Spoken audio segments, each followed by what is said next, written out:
하나님의 말씀은 마태복음 2장 1절에서 12절까지 우리 다 같이 한 목소리로 합독하십니다. 시작.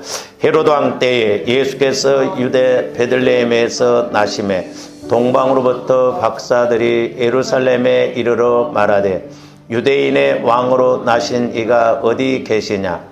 우리가 동방에서 그의 별을 보고 그에게 경배하러 왔노라 하니 헤로드 왕과 온 예루살렘이 듣고 소동한지라. 왕이 모든 대제사장과 백성의 서기관들을 모아 그리스도가 어디서 나겠느냐 물으니 이르되 유대 베들레헴이오니 이는 선지자로 이렇게 기록된 바 또 유대 땅 베들레헴아 너는 유대 고을 중에서 가장 작지 아니하도다. 내게서 한 다스리는 자가 나와서 내 백성 이스라엘의 목자가 되리라 하였음이니이다. 이에 헤롯이 가만히 박사들을 불러 별이 나타난 때를 자세히 묻고 베들레헴으로 보내며 이르되 가서 아기에 대하여 자세히 알아보고 찾거든 내게 고하여 나도 가서 그에게 경배하게 하라.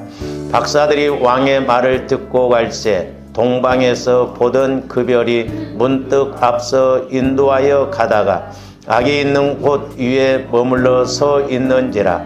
그들이 별을 보고 매우 크게 기뻐하더라.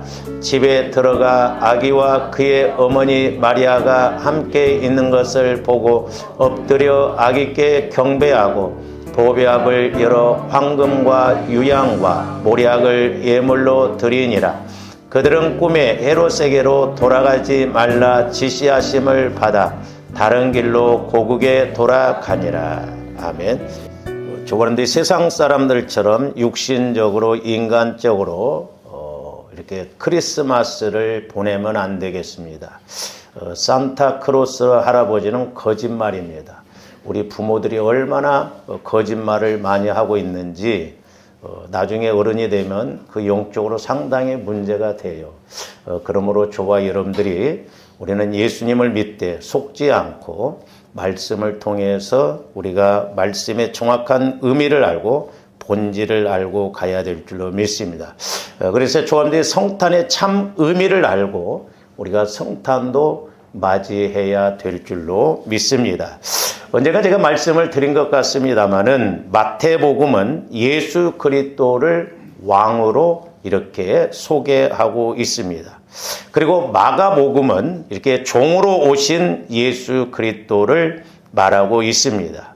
그리고 누가복음은 인자, 즉 사람으로 오신 예수 그리스도를 소개합니다. 그래서 누가복음에서는 인자라는 말이 이렇게 많이 나오는데 그것도 한번 보고 갑니다. 누가복음 19장 10절 한번 봅니다. 인자가 온 것은 잃어버린 자를 찾아 구원하려 함이니라. 이렇게 인자라고 하는 것은 이제 사람으로 오신 예수님을 나타내고 있습니다.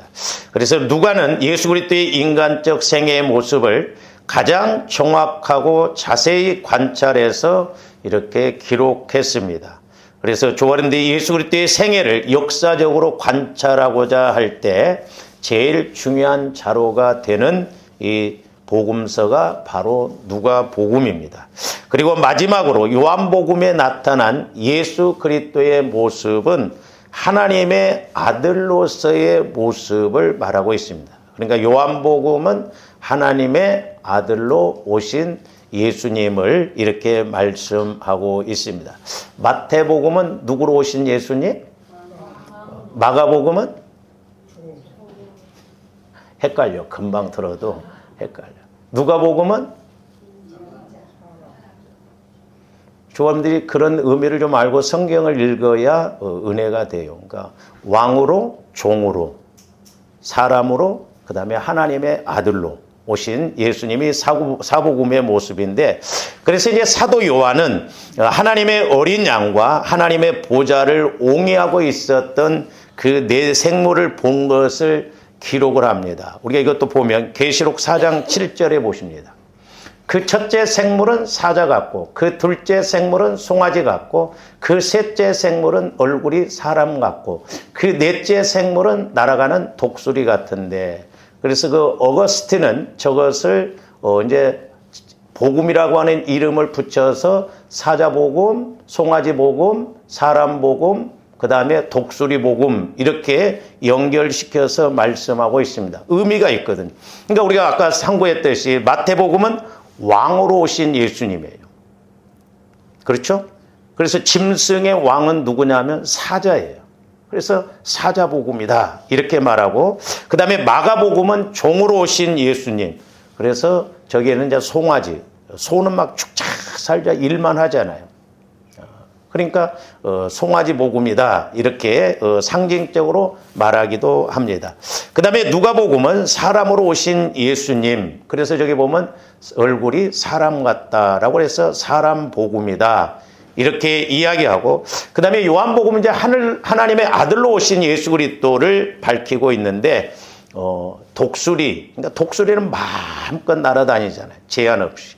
그래서 요한복음은 독수리 복음이다 이렇게 말하고 있고, 이제 뒤에 가서 좀 말씀을 드리겠습니다만은 그 사복음서가 쓰여질 때 각자 이렇게 좀 대상이 다른 것을 볼 수가 있습니다.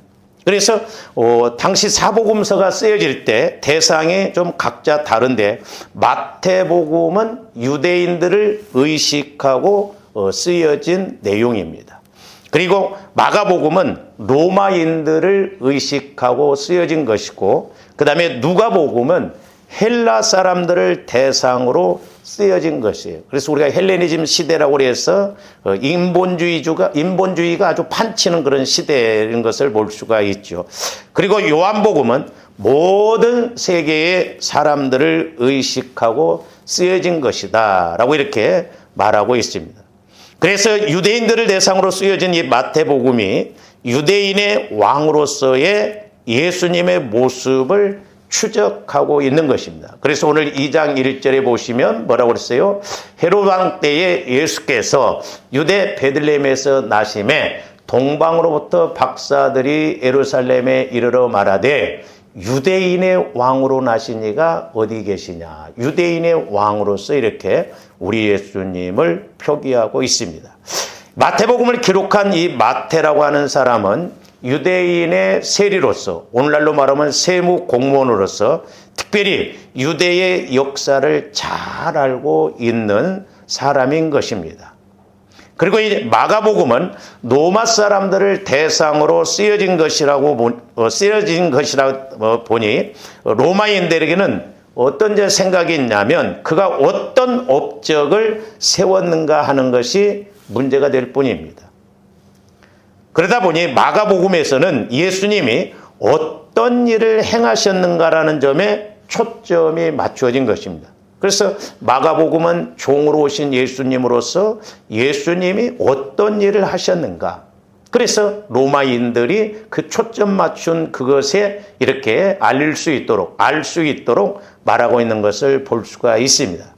그리고 누가복음은 헬라 사람들을 의식하고 쓰여진 것인데, 그들은 인간에게 초점을 맞추고 있는 인본주의 문화의 배경을 가지고 있는 그런 사람들입니다.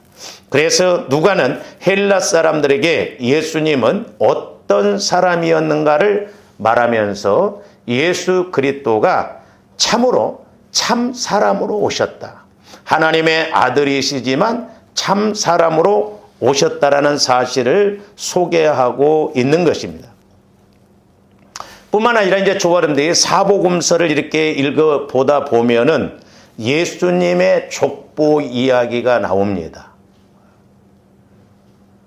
근데 사복음서에서 다 예수님의 족보 이야기를 하지 않아요. 퀴즈. 어디 나올까요? 네? 마태복음 50점. 두 군데라고 그랬죠. 네?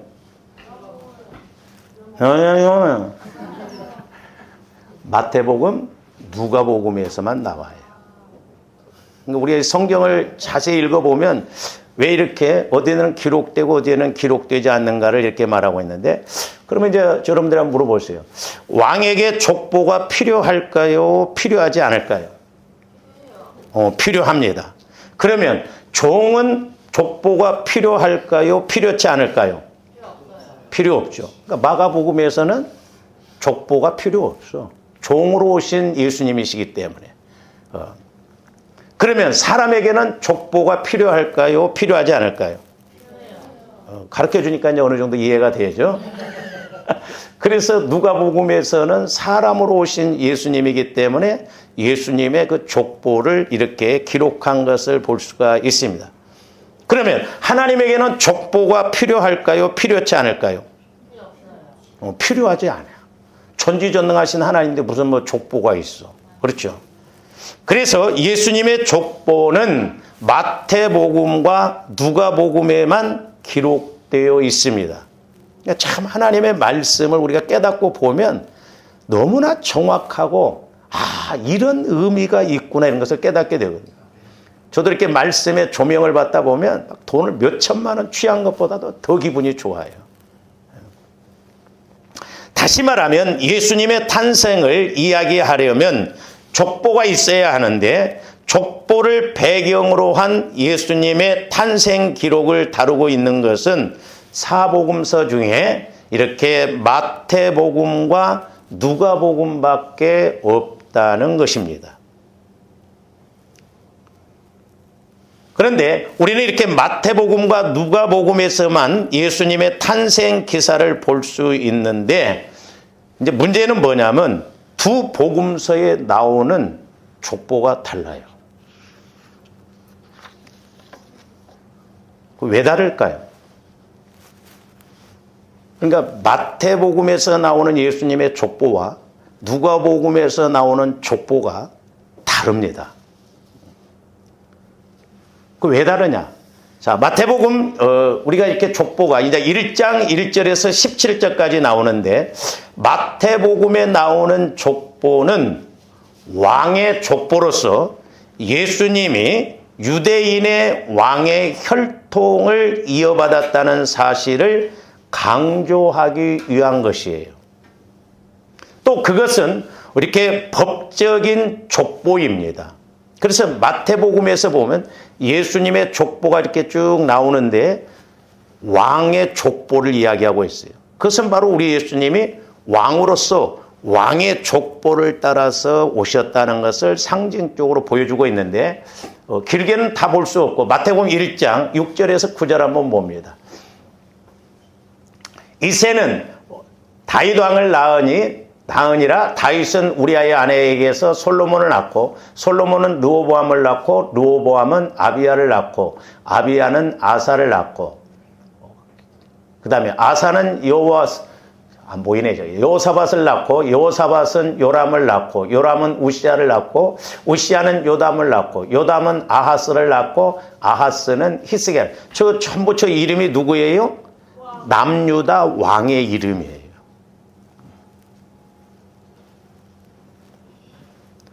그래서 이제 마태복음에서는 예수님의 이 왕의 족보를 예수님이 왕으로 오셨다는 왕의 족보를 먼저 이야기하고 그 다음에 예수님의 탄생 기사를 이렇게 설명합니다.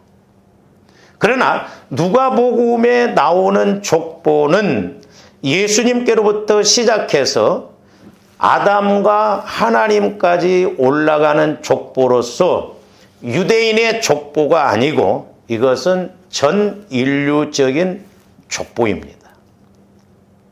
또 이것은 사람으로서의 족보입니다.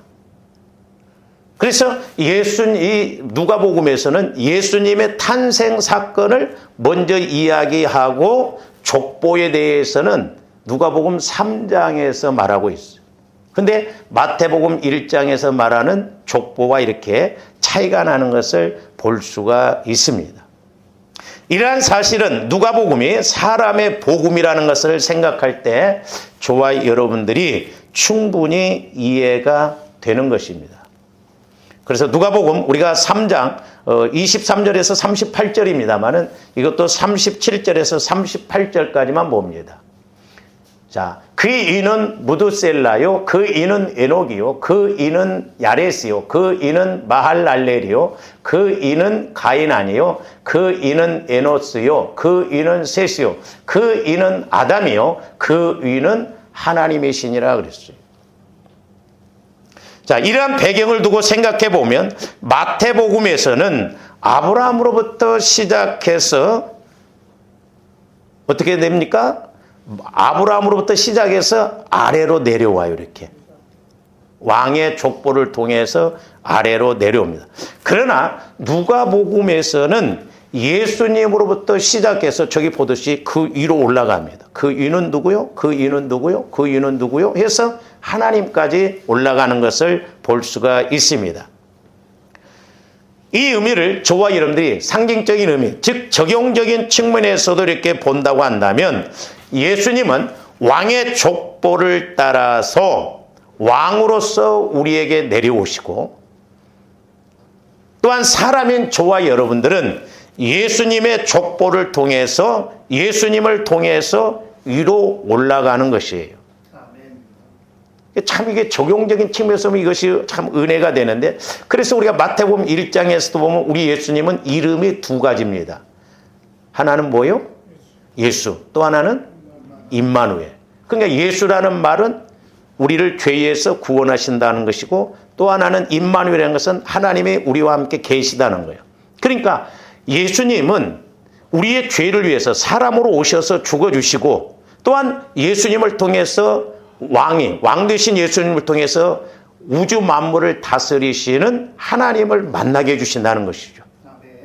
그래서 왕의 족보는 예수님이 이렇게 내려오시고, 사람의 족보는 위로 이렇게 올라가는 것으로 표기하는 것을 볼 수가 있습니다.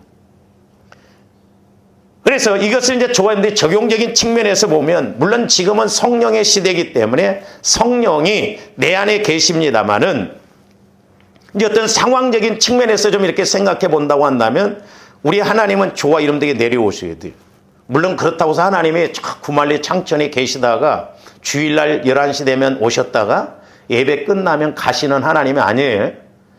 사람들이 이렇게 시공간적으로 자꾸 생각하다 보니까 막 뭔가 악을 쓰고 띠를 쓰면 하나님이 저기에서 막 가까이 오셔서 이렇게 만나주시고 또 끝나면 가시는 그런 하나님을 생각하면 안 돼요.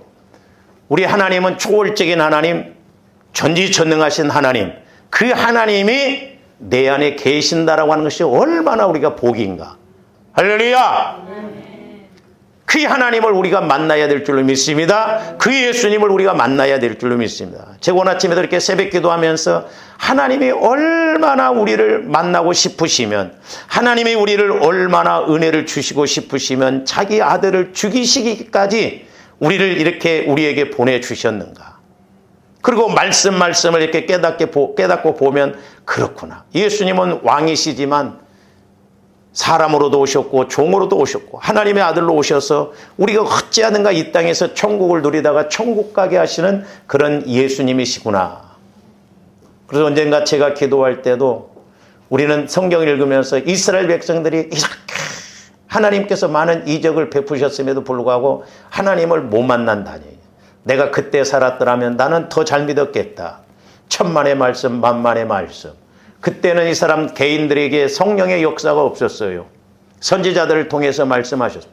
그러나 지금은 성령께서 아예 나를 성전 삼으시고 내 안에 거하시는데도 그 예수님을 못 만난다? 저와 여러분들은 이스라엘 백성들보다 더 악한 사람들이 될 수 있다 이 말이죠. 우리 깨달아야 돼요. 마귀도 철저하게 방해하고 공격합니다. 그러니까 이렇게 족보도 보면 하나는 위에서 왕으로서 내려오는 족보요, 하나는 사람으로서 위로 올라가는 족보로서 이렇게 말씀하고 있다 이 말이죠. 제가 처음에 이렇게 신학대학 다니면서 물질 훈련을 받을 때 너무너무 어려웠거든요. 근데 막 기도를 하면서 어떤 때는 도대체 하나님이 왜 안 만나주신가? 왜 이렇게 나에게 응답을 안 주시는가? 막 이렇게 불평하고 그랬거든요. 근데 한 번은 기도하다가 이렇게 성령께서 그 모습을 보이는데 하나님은 나에게 이렇게 내려오시더라고. 나는 이렇게 또 하나님께 가는데 보니까 환상으로 이렇게 보여주는데 하나님도 나를 지나치셔 버렸고 나도 한참 지나 버렸더라고. 못 만났어요. 이렇게. 돌아다 보니까 하나님 지나가셔 버렸어. 그래서 성령께서 뭐냐면, 야, 너하고 나하고 이렇게 만나야 할 거 아니냐. 여기서 만남, 스파크가 일어나야 된다 이 말이죠. 못 만나고 내 육신적으로 인간적으로만 기도다 보니까 맨날 소위 이렇게만 끝나더라 이 말이죠. 그렇기 때문에 조감대 예수 그리스도를 만나는 공식을 잘 알고 믿어야 될 줄로 믿습니다. 그러면서 제가 기도할 때 네 문제 내려놔. 너 그 문제 해결되었지만 문제가 없을 것 같지만 죽는 그날까지 끊임없이 문제는 있다는 거예요. 그 문제를 내려놓고 십자가를 돌아서 십자가를 바라보라는 거예요. 그래서 제가 십자가를 바라보니까 십자가에서 이렇게 불이 내 등 뒤로 와서 이 문제를 해결하더라 이 말이죠. 할렐루야. 그렇기 때문에 조감대 영적인 이 공식을 잘 알고 가면 전지전능하신 그 하나님께서 지금은 성령을 통해서 내 안에 거하셔서 성령으로 말씀하시는데 그 예수님을 그 하나님을 못 만난다? 심판이 얼마나 크겠냐 이 말이에요. 그러니까 이게 안 되니까 신앙도 그렇습니다. 조감들이 본질적인 게 안 되면 하나님과의 관계가 안 되면 자꾸 대체 신앙이 들어와요. 뭔 말이에요? 내가 하나님을 못 만나면 자꾸 다른 걸 통해서 이렇게 하나님을 만나려고 하고 그것으로 위로를 삼습니다. 그래서 교회 안에 프로그램들이 너무 많아요. 사실 저와 여러분들이 예수님을 만난다고 한다면 프로그램이 뭔 필요가 있어요? 할렐루야? 예수 만나면 되는데. 제가 옛날에 신문 보니까 어떤 교회는 부흥이 그렇게 되는데 자기 교회는 프로그램이 하나도 없대요. 그런데도 교회가 이렇게 되더라 이 말이에요. 왜? 본질을 쫓아가면 됩니다. 할렐루야. 근데 마귀는 자꾸 이 본질적인 것이 안 되니까 크리스마스 추리 있잖아요. 제가 일부러 그래서 조그마한 거 사다 놨어요. 막 사람들은 저기다 갖다 막 붙여요. 박사, 막 명예, 뭘 갖다 붙여. 근데 오늘이면 없어질 거예요, 저거. 옛날에는 우리가 나무를 베다가 제가 전도사 시절 때는 산에 가서 나무를 베다가 막 소나무를 해서 화불에다 딱 놓고 거기다 별의별 것을 다 답니다. 별도 달고 뭣도 달고 뭣도 달고 뭣도 달고 그래요. 근데 성탄절 끝나면 그 다 소나무 같은 거 다 버려요. 죽은 나무야. 뿌리가 없기 때문에. 예? 그러나 이것은 뭐 걸칠 필요가 뭐 있어. 글만 열매 맺히면 되지. 오늘 또 이것도 마지막이에요. 막 다 시들어가지고 제가 말했더니 어떤 목사님 그거 빨리 따줘야 내년에 또 열매 맺지 안 따주면 문제라는 거예요. 엊그저께 새벽기도다 내가 깜짝 놀랐네. 옷이 툭 떨어져 갖고 막 딱 귀신이 왔나 보. 난 누가 와서 친 줄 알았어요. 그랬더니 이것이 하나 떨어져갖고 막 나한테 굴러오더라. 맛은 좋더라고. 여러분들이 오늘 허락하니까 한 사람 앞에 하나씩 부족하면 나눠서 드셔요. 그러니까 지금 조아렘들이 어떤 시공간적으로 본다면 이렇게 서로 만나는. 그러니까 마태복음은 내려오시고 마가복음에서는 올라가시고 다 영적인 의미가 있다 이 말이죠.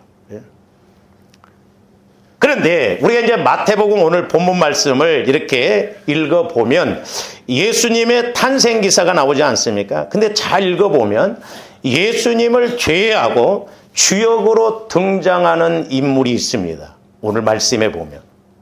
바로 누구예요? 네? 읽어도 몰라 우리는. 동방박사들이잖아요. 동방박사. 자, 예수님의 탄생과 관련하여서 이렇게 마태복음에는 있는데 누가복음에는 없고 누가복음에는 없는데 마태복음에는 있는 것이 있어요. 자, 마태복음에는 있어요. 동방박사 이야기가 나옵니다. 근데 목자와 구유 이야기는 안 나와요. 근데 누가복음에서 보면 목자와 구유가 나오는데 또한 동방박사 이야기는 이렇게 나오지 않습니다. 그래서 오늘 말씀 마태복음 2장에서는 말구유에 대한 언급도 없습니다. 지금이야 이제 뭐 또 핸드폰으로 이렇게 하고 그러니까 하지만 옛날에는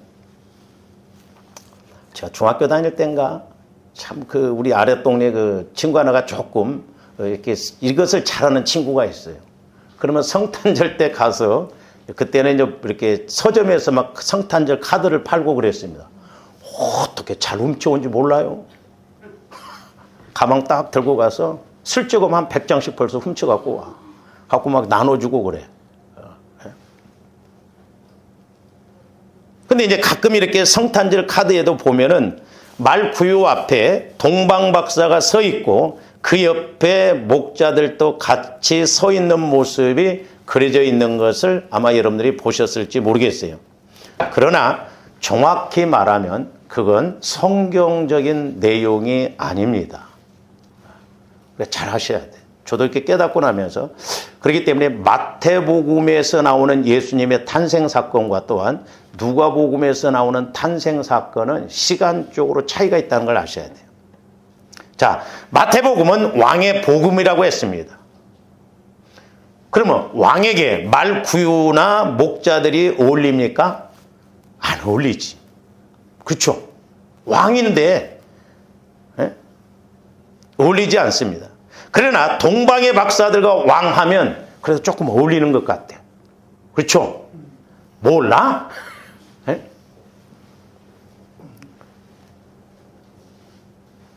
또 동방 박사들이 예물로 드린 황금과 유향과 모략도 왕의 이미지에 잘 어울려요. 그렇죠? 왕이니까 황금, 모략, 유향을 갖다 드려야죠. 우리 예수님은 왕으로 오셨기 때문에. 그렇기 때문에 좋아하는데 예수님을 왕으로 섬겨야 돼요. 할렐루야. 그래서 우리는 최선을 다해서 충성해야 될 줄로 믿습니다.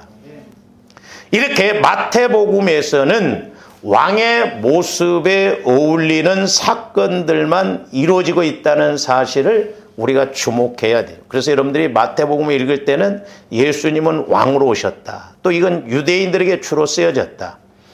그래서 우리 예수님이 왕이시다. 그걸 확실하게 이렇게 깨달아야 되겠고, 그 다음에 이제 마가복음 같은 경우에는 이렇게 우리 예수님이 종으로 오셨다. 종의 모습이 어떻게 하셨는가. 종의 모습을 통해서 어떻게 하셨는가. 이걸 우리가 아셔야 될 줄로 믿습니다. 그런데 이렇게 예수님의 탄생 기사가 오늘 본문 말씀을 포함한 누가복음에서 나오는데 자세히 이렇게 비교하여 살펴보면 저와 여러분들이 생각하는 것과 차이가 난 것이 몇 가지 있습니다. 오늘 그래서 다 말씀 못 드리고 내년에는 한번 또 더 이렇게 할까. 오늘은 몇 가지만 간단하게 하고 좀 조합들이 생각하는 거 막연하게 생각하면 안 돼요. 우리가. 첫 번째, 동방 박사가 모두 몇 사람입니까? 세 사람? 네? 말씀을 대봐. 어디 나와? 네? 동방 박사가 세 사람 어디 나와? 네? 말씀을 내 생각을 전하지 말고. 네? 누가 그렇게 말해? 누가 동방 박사가 세 사람이라고 그래? 응? 둘이 가서 그렇게 세 가지 줄 수 있잖아. 네? 혼자 가서도 세 가지 줄 수 있고, 다섯 사람이 와서 세 가지 줄 수도 있고. 성경에 그렇게 말하고 있지 않아요? 세 사람이라고. 이거 만들어낸 거예요.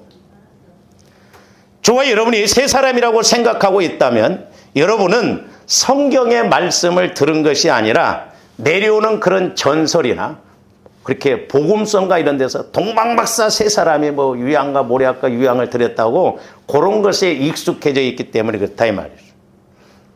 오늘 마태복음 2장 1절 보세요. 헤롯 왕 때 예수께서 유다 베들레헴에서 나시며 동방으로부터 세 박사들이 이렇게 말했어요. 박사들이 예루살렘에 이르러 말하되 그랬어요. 물론 복수로 이렇게 기록되어 있기 때문에 두 사람 이상인 것만은 사실이에요. 그러나 세 사람인지 그 이상인지 정확히 알 수는 없어요. 가감하면 안 됩니다. 때로는 이 영적인 부분이 가감해서 마귀도 가감하잖아요.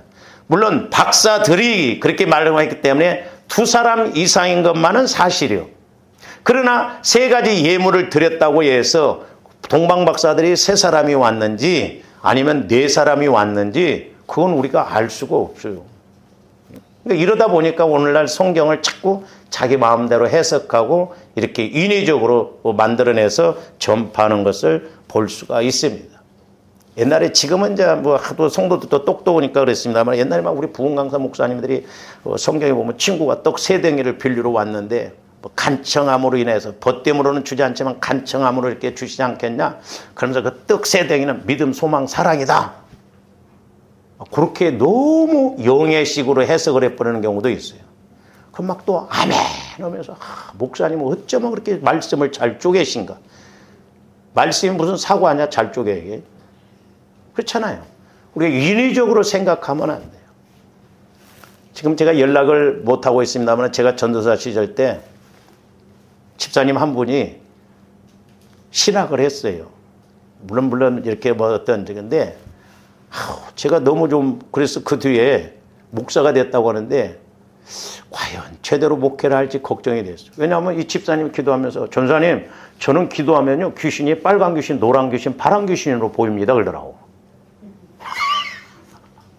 귀신이 노란 귀신, 빨간 귀신, 뭐 노란 귀신. 그리고 자기는 팔이 아프면 다 이런데요. 이 팔은 지금 없다.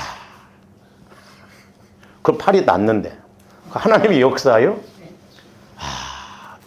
위험스러운 사람들 많습니다. 특히 여자분들이 보면 제가 뭐 여자 목사님들을 다 뭐 그런 건 아닌데 막 이분들도 보면 가서 대화해 보면 정신 사나워요. 어디 가서 신학 2년짜리 하고 와서 목사라고 해서 옵니다. 안수받아서. 우리 지방의 목사님 한 분도 그러더라고요. 자기 교회에서 집사 생활했는데 2년 후에 찾아왔더래요. 아이고 어찌 왔냐 그러니까 목사님 저도 목사입니다 그러더래요. 목사가 되지 말라는 게 아니지만 말세에는 조합들이 분별을 잘해야 돼요. 우리 한국교회가 너무 혼탁해져 버렸어요. 이렇게. 그러다 보니까 성령의 역사도 안 나타나고 저는 할 수만 있으면 그냥 집사로서 가면 다 좋겠더라고. 집사로. 무시해서 그런 게 아니에요. 집사로서 은혜 받으면 아름다운 지위도 있고 믿음의 담력도 있고 여러분들이 은혜 받고 그러고서 간증 다니면 10년은 울고 먹어도 또 한 소리 또 오네 그 소리 안 해. 근데 우리 목회자는 가서 설교하면 똑같이 2번 못 합니다. 얼마나 좋아. 부담 없고. 설교를 고민을 해. 뭘 고민을 합니까? 제가 절기 때가 되면 제일 고민이에요. 30년 했으면 할 만큼 했지 뭐 또 어디 할 데가 어디가 있어.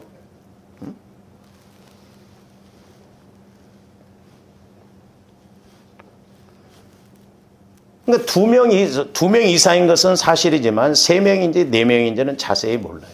두 번째 또 하나 물어봅시다. 동방 박사들이 낙타를 타고 왔을까요? 그냥 산 넘고 물 건너서 왔을까요?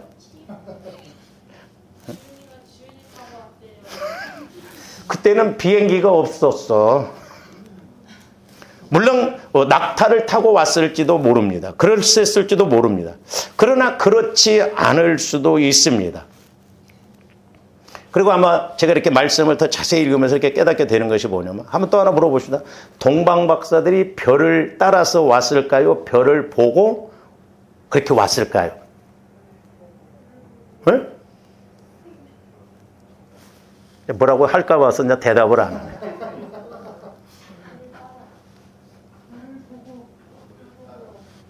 그러니까 대낮에도 별을 보고 왔겠구만. 네? 한번 생각해봐. 대낮에도 별 보고 왔어? 네? 그러니까 이렇게 이런 데서 차이가 나는데 2절 보세요. 그의 별을 보고 동방에서 그의 별을 보고 그에게 경배하러 왔노라 하니 그랬죠. 그러니까 동방에서 별을 봤어요. 좀 후에 말씀드렸습니다. 이 동방은 페르시아를 말하고 오늘날로는 지도상으로 보면 이란을 말해요. 이란. 근데 여러분들이 9절 한번 보세요. 9절. 박사들이 왕의 말을 듣고 갈새 동방에서 보던 그 별이 문득 앞서 인도하여 가다가 악이 있는 곳에 머물러 서 있는지라. 그러니까 자 동방의 박사들이 페르시아에서 동방에서 별을 봤어요. 별을 보기는 봤지만 올 때는 별을 안 봤어요. 그냥 왔습니다. 그런데 예수님이 계시는 예루살렘에 오니까 문득 그 별이 다시 나타났다 이 말이죠. 이해가 안 되십니까? 에? 아니 낮에도 별 보고 왔겠어? 별 안 보여. 에?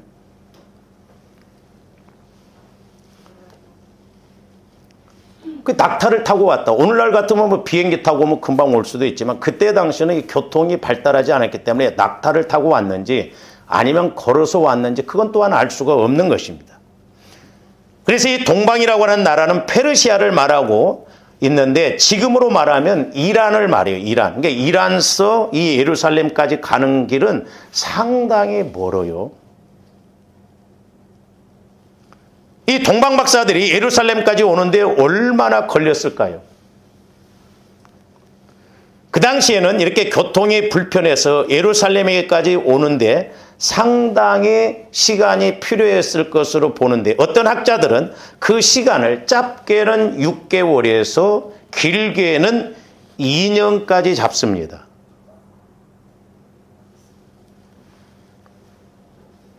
그렇다고 한다면 이 동방 박사들이 예루살렘에 왔을 때는 그러니까 어떻게 보면 적용적인 측면에서 보면 동방에서 예수님이 탄생하신 것을 별을 봤을 거예요.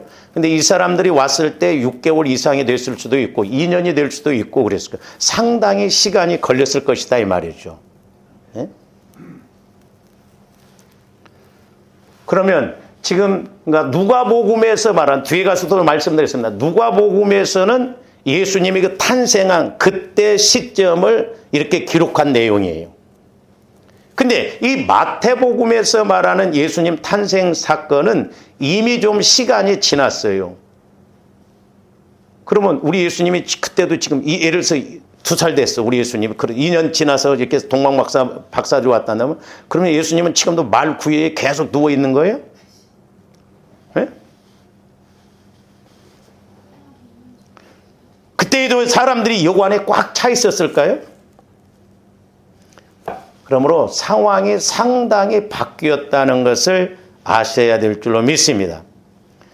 그래서 세 번째로는 마태복음의 예수님 탄생 이야기와 누가복음 2장의 예수님 탄생 이야기는 시간적으로 꽤 차이가 있다는 것을 알 수 있습니다. 그 증거 중에 하나가 뭐냐면 마태복음 오늘 2장 11절 보세요. 11절. 자, 동방 박사들이 예수님이 계신 집에 들어가 구유에 누워있는 아기와 그렇게 말했어요? 네?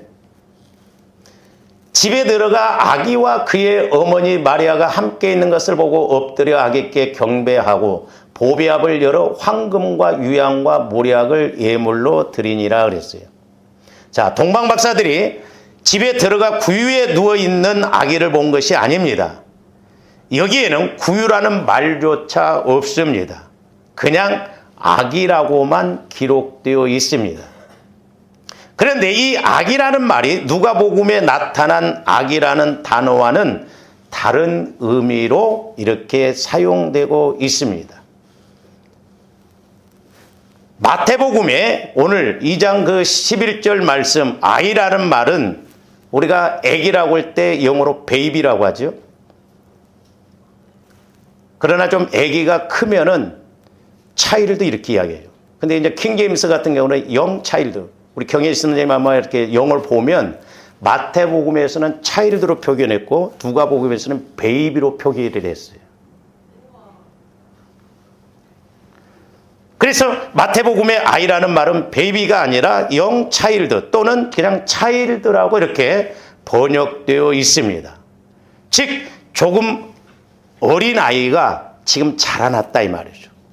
그러니까 동방 박사들이 별을 본 그 순간이 아마 예수님이 탄생한 시간이고 그 별을 보고 예수님을 만나기 위해서 오다 보니까 걸어서 왔는지 낙타를 타고 왔는지는 모르지만 신학자들이 적어도 최소 6개월에서 2년 걸렸을 것이다 하면 지금 이 예수님이 집에 있을 때는 어린 아주 베이비 아기가 아니고 뭐 적어도 뭐 2살이 됐든 뭐 1살 반이 됐든 그 정도의 나이예요. 이해가 되십니까? 그래서 동방 박사들이 오는 시간을 예측해 보면 최소 6개월이 지났다는 이야기입니다. 그러니까 그때도 지금 계속 말 구유에 누워 있는 예수님이 아니에요. 이미 어느 정도 자라났어요. 근데 누가복음 2장 우리 12절 한번 봅니다. 너희가 가서 강보에 쌓여 구유에 누워있는 아기를 보리니 이것이 너희에게 표적이라. 저 때는 예수님이 바로 탄생한 사건을 말해요. 그래서 영어 성경에서는 전부 누가복음에서는 베이비로 이렇게 표기가 됐고 마태복음에서는 차일드 이렇게 표기가 됐대요. 그러니까 마태복음의 우리 예수님 탄생 사건과 누가복음의 예수님 탄생 사건은 조금 차이가 있어요. 같은 그런 시각이 아닙니다. 그리고 분명히 우리 예수님에 대한 그 표기도 영어 성경에서는 다르게 표기하는 것을 볼 수가 있거든요. 우리가 더 이렇게 비교할 것이 많습니다만은 조금 더 성경을 읽다 보면 그냥 봉사 문고리 잡는 식으로 우리가 따라갈 때가 많아요. 우리가 이런 영적인 의미를 정확하게 알아야 우리가 예수님의 성탄에 대해서도 우리가 제대로 알 수 있고 또한 말씀에 대해서도 정확하게 알고 우리가 이렇게 깨닫고 은혜 받고 나갈 줄로 믿습니다. 그러므로 저와 여러분들이 더욱 이렇게 똑같은 사건인 것 같지만 똑같은 이야기인 것 같지만 나중에 더 말씀을 드리겠습니다만 다른 부분이 많아요. 오늘날 우리가 생각했던 면과 다른 부분이 많다는 것을 아시고 늘 성령의 인도를 통해서 은혜 받고 쓰임 받는 저와 여러분들 되시기를 주님의 이름으로 축원을 드립니다. 기도하십시오. 사랑의 주님 감사를 드립니다. 이제 무엇보다도 저희들 말씀을 읽고 들을 때마다 성령의 감동으로 기록된 이 말씀들 조명하여 주시고 깨닫게 하여 주셔서 우리가 말씀의 그 기록의 의미를 정확하게 알고 순종하고 나감으로 아버지 하나님 주님을 만나는 복된 저희들 되게 하여 주시옵소서. 이 성탄을 맞이하여 육신적으로 저희들 즐기지 않게 하여 주시고 죽으러 오신 예수님을 뜨겁게 만나고 고백하여 영광 돌리는 저희들 되게 하여 주시옵소서. 감사와 영광을 돌리오며 언제나 우리를 살리시고 또한 인도하시는 예수 그리스도 이름으로 기도하옵나이다. 아멘.